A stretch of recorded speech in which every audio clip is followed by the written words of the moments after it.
Assalamualaikum warahmatullahi wabarakatuh. Bagaimana kabarnya kawan-kawan sekalian? Jumpa lagi dengan channel Film Rakyat. Ya, kali ini kita akan mengulas sebuah film detektif yang bergenre drama kriminal. Ini adalah sebuah film serial televisi yang mengadaptasi kisah petualangan Sherlock Holmes karya dari Sir Arthur Conan Doyle. Serial drama ini dibintangi oleh Mang Benedict Cumberbatch sebagai sosok Sherlock Holmes dan A.A. Martin Freeman sebagai Dr. Watson. Film serial detektif ini seluruhnya berjumlah 3 season bro. Dan untuk season pertama ini ada 3 episode. Yang dalam video ini Mimin akan mengulas episode ke-1 yang berjudul A Study in Pink.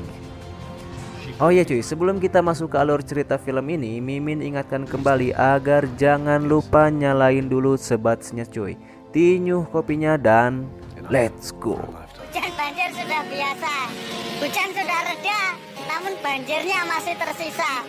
Seperti kisah cintamu guys, dia sudah pergi namun kenangannya masih terasa.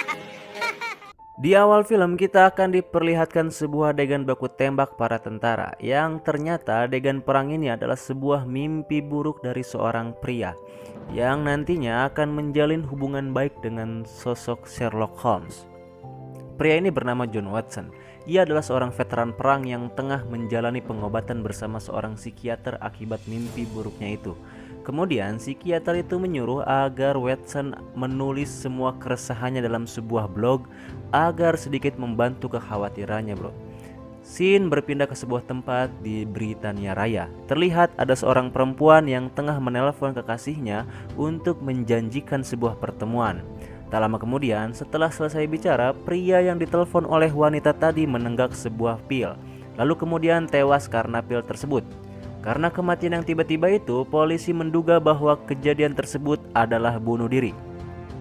Kemudian terlihat 2 orang pemuda yang berlari di tengah hujan untuk menyetop sebuah taksi bro. Namun taksi itu tidak berhenti. Kemudian salah satu dari pemuda itu memutuskan untuk pergi dan meminta temannya agar menunggu sejenak. Namun naas, pemuda yang pergi itu justru malah meminum pil yang sama. Dan akibat pil tersebut, pemuda itu berujung tewas. Tak lama setelahnya, film menampilkan seorang wanita yang sedang ketakutan bro. Ia khawatir karena ada pil yang sama di tangannya. Sambil menangis, wanita itu pun meminum pil dan tewas sebagai korban yang ketiga. Pihak keamanan pun melakukan konferensi pers. Dari hasil investigasi menunjukkan bahwa ini adalah kasus bunuh diri. Dan disinilah kita akan mulai dibuat bingung. Bagaimana mungkin bunuh diri dilakukan dalam hari yang sama, penyebab yang sama, dalam rentan waktu yang berdekatan. Singkatnya, kasus ini adalah sebuah kasus yang tidak lazim, seolah-olah bukan pembunuhan, dan maka dari itu kita akan melihat kehebatan dari sosok Sherlock. Ini adalah sosok Sherlock Holmes, tokoh utama dalam film ini. Di dalam sini nih kita akan melihat kehebatan Sherlock Holmes dalam menghipotesa suatu kasus.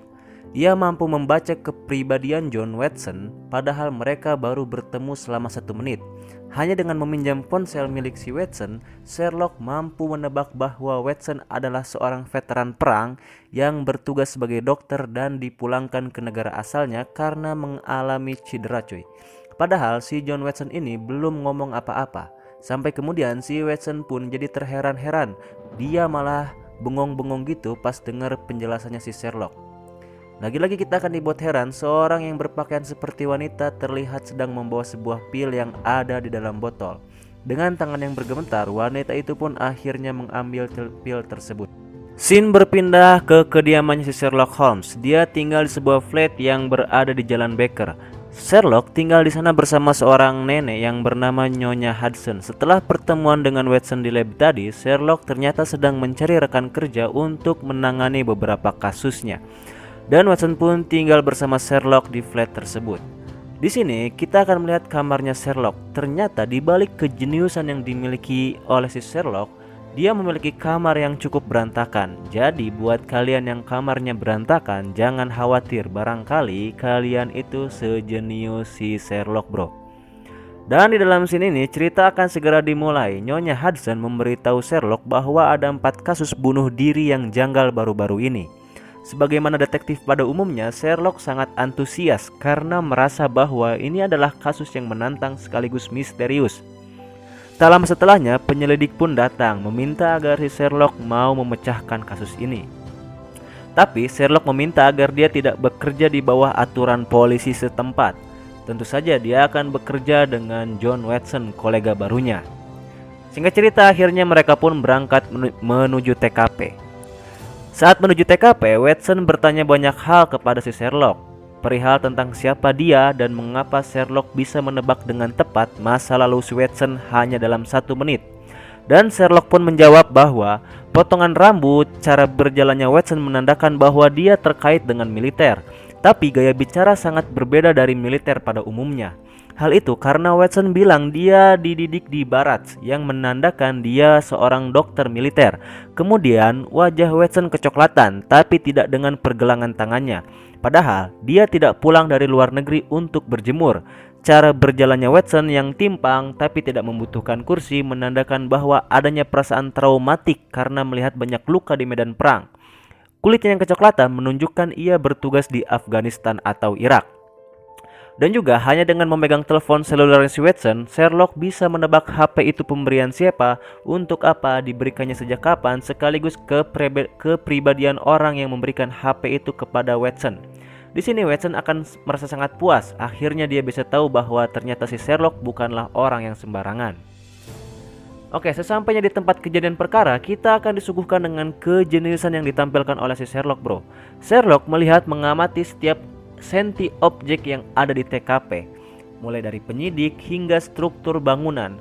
Sherlock, Watson, dan juga penyidik menuju lantai paling atas di mana ruangan tersebut terdapat mayat yang telah tergeletak, bro. Sherlock dengan kemampuannya mencoba berpikir sejenak. Ia mulai mendekati korban. Di samping mayat itu terdapat sebuah pesan terakhir yang bertuliskan RACHE. Di sini kita kembali diperlihatkan kehebatan dari seorang Sherlock Holmes. Betapa kemudian hanya dari observasinya yang terbilang cepat, Sherlock mampu menyimpulkan sesuatu yang sangat tepat. Kita juga diajak untuk melihat kasus dari sudut pandang yang tidak biasa untuk diduga, bro. Sherlock bertaruh bahwa korban ini memiliki sebuah koper.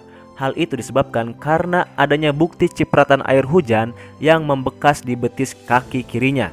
Dengan penuh semangat, Sherlock menuruni anak tangga sambil menjelaskan teorinya. Dia bilang bahwa kasus ini adalah kasus pembunuhan berantai, dan pembunuhan berantai akan sulit dipecahkan kecuali si pembunuh melakukan sebuah kesalahan kecil. Dan pada titik inilah pengejaran dimulai. Scene berpindah ke flat Sherlock Holmes. Terlihat ia sedang meraung-raung seperti orang yang sedang sakau. Ternyata itu adalah sebuah ritual Sherlock agar bisa membantunya untuk berpikir lebih fokus. Dengan bantuan 3 plester nikotin yang ditempelkan ke lengan kirinya, Sherlock meminta Watson untuk mengirimkan sebuah pesan lokasi yang tepat dari koper tersebut.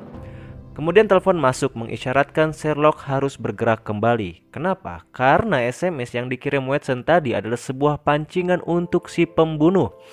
Andai kata yang menerima SMS itu adalah orang lain, mereka pasti akan mengabaikannya. Dan jika si pembunuh, maka mereka akan bertindak dan panik. Sungguh strategi yang sangat luar biasa.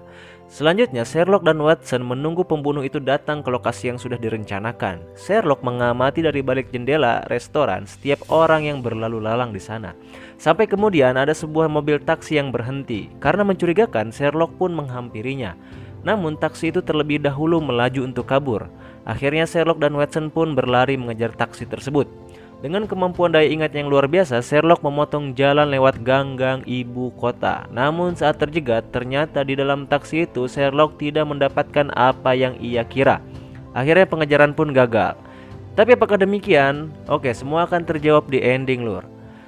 Scene berpindah ke flat si Sherlock. Di sana terlihat pasukan penyidik sedang menggeledah kediaman Sherlock. Hal ini disebabkan karena mereka kesal. Sherlock yang seharusnya bekerja untuk mereka justru malah menemukan koper dan barang bukti lainnya tanpa bantuan apapun. Masih ingat dengan tulisan yang ada di samping mayat wanita pink itu? Ya, RACHE. Ternyata menunjukkan sebuah nama dari anak si korban yang tidak pernah terlahir, bro. Dan itu digunakan sebagai password yang akan menghantarkan Sherlock kepada si pembunuh berantai itu. Dalam keadaan genting, Sherlock memutuskan untuk pergi keluar flat. Kenapa? Karena dia sudah menemukan lokasi si pembunuh tersebut, bro. Si pembunuh merasa bahwa Sherlock berhasil menemukan dirinya. Akhirnya si pembunuh meminta Sherlock untuk datang kepadanya dalam keadaan sendiri. Pria tua itu berdiri di pintu taksi, menyambut Sherlock yang datang kepadanya. Pria itu bilang kepada Sherlock bahwa sebenarnya dia tidak membunuh keempat korban itu. Mereka membunuh diri mereka sendiri. Supir taksi itu hanya mengajak mereka berbincang sebelum akhirnya bunuh diri. Dan jika Sherlock teriak memanggil polisi, maka si pria tua itu tak akan pernah memberitahu apa yang ia perbincangkan sebelum kematian itu merenggut korban-korban sebelumnya. Singkat cerita, Sherlock masuk ke dalam taksi. Ia berprinsip akan menyelesaikan kasus ini sampai tuntas. Tanpa disadari, telepon seluler yang ada dalam taksi tersebut menunjukkan sebuah lokasi GPS yang dapat terlacak oleh si Watson, bro. Nah, kita akan mulai memasuki babak ending, bro. Bagi Mimin, ini adalah ending yang sangat-sangat epic. Kenapa? Karena sensasi ketegangannya itu dapat banget, bro. Di samping kita menduga-duga apa yang akan terjadi, kita juga akan melihat ketenangan dari sosok si Sherlock ini. Padahal keadaannya sangat-sangatlah genting, cuy. Singkatnya, si Sherlock ini dikasih pilihan berupa 2 pil. Dari 2 pil itu, si Sherlock disuruh milih salah satunya. Andai kata Sherlock dapat pil yang baik, maka dia akan tetap hidup. Tapi jika Sherlock dapat pil yang jahat, maka dia akan mati. Dan ini adalah teknik yang sama yang dilakukan oleh supir taksi itu kepada korban-korban sebelumnya. Menariknya, si pria tua ini akan menenggak pil yang tidak dipilih oleh si Sherlock, menjadikan adegan ini semakin menegangkan. Yang akhirnya kita akan mengetahui dari hasil observasi si Sherlock bahwa alasan pria tua ini melakukan tindakan demikian adalah karena keputusasaannya dalam menjalani akhir hidupnya, bro. Dengan dijauhi oleh anak-anak kesayangannya, dihantui penyakit yang mematikan, serta tak ada lagi yang peduli, serta gaji dari menyupir taksi tak cukup untuk membiayai hidup anak-anaknya, maka dengan adanya sponsor, ia bisa mendapatkan banyak uang untuk melakukan permainan ini. Dengan begitu, ia bisa menafkahi mereka. Tapi siapakah yang mensponsori kejadian ini? Dan siapakah yang menjadi dalang di balik semua ini? Apakah seseorang, organisasi, atau siapa? Saya tidak tahu. Namun naas, sebelum Sherlock bisa mengetahui dalang di balik permainan ini, dari gedung sebelah, Watson melayangkan satu peluru yang tepat mengenai dada si pria tua itu. Dan dia hanya mengucapkan satu kata, yaitu Moriarty. Akhirnya pria itu pun tewas, meninggalkan satu nama yang akan menjadi misteri yang dikupas di episode berikutnya, bro. Hujan banjir sudah biasa. Hujan sudah reda, namun banjirnya masih tersisa. Seperti kisah cintamu, guys. Dia sudah pergi, namun kenangannya masih terasa. Yaps, ini adalah akhir kisah dari film Sherlock Holmes episode 1 di season 1. Dan cerita ini akan berlanjut di episode 2, di mana pada episode 2 nanti Sherlock akan mencari Moriarty yang tadi disebutkan sebagai dalang di balik permainan ini semua. Apakah Sherlock akan berhasil menemukan sosok misterius Moriarty ini, ataukah justru akan terjadi adegan yang lebih menegangkan? Oke, sebelum video ini ditutup, Mimin akan membahas beberapa hal tentang film Sherlock ini. Pertama, siapa itu Sherlock Holmes? Dia adalah seorang detektif, namun bukan detektif swasta, melainkan konsultan detektif, sehingga dia tidak menangani kasus yang ecek-ecek. Dan yang kedua, siapa pembunuh itu? Pembunuhnya adalah supir taksi. 3. Kenapa dia membunuh? Karena dia butuh uang untuk anak-anaknya. Akhirnya dia pun menjadi pembunuh bayaran, tapi dengan metode permainan, bro. Keempat, siapa yang menyuruhnya? Yaitu Moriarty. Tapi siapakah Moriarty? Saya tidak tahu. Apakah dia seseorang atau organisasi atau siapa, saya tidak tahu, karena ini akan terjawab di season 2 di episode 2 dalam season pertama atau episode 3 ya. Alur cerita film ini nggak Mimin ceritain terlalu detail ya, bro, karena you know lah, ini film sulit banget buat dijelasinnya. Tapi mudah-mudahan dengan kritik dan masukan dulur-dulur semua, Mimin akan lebih semangat dan bergairah bikin episode keduanya nanti. Jangan lupa untuk diskusikan di kolom komentar. Syukron ala ihtimamikum. Wassalamualaikum warahmatullahi wabarakatuh.